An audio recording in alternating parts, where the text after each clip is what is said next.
Eine neuwertige Dreizimmer-Etagenwohnung ist hier zu vermieten. Sie befindet sich in Düsseldorf-Kaiserswerth. Das im Jahr 1994 erbaute Haus verfügt über 2 Etagen. Die Immobilie befindet sich in der ersten Etage und wird über eine Gaszentralheizung beheizt. Die Wohnung verfügt über einen Balkon, ein Schlafzimmer, ein Badezimmer, eine Gästetoilette sowie einen Duplex-Garagenplatz. Die Ausstattung entspricht einem gehobenen Standard.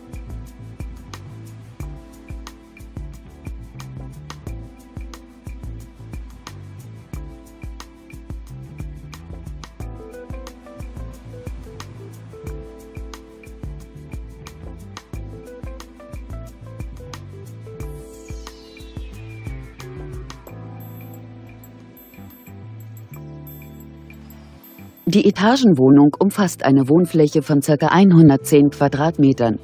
Die Gesamtmiete dieser Etagenwohnung beläuft sich auf 1.590 €.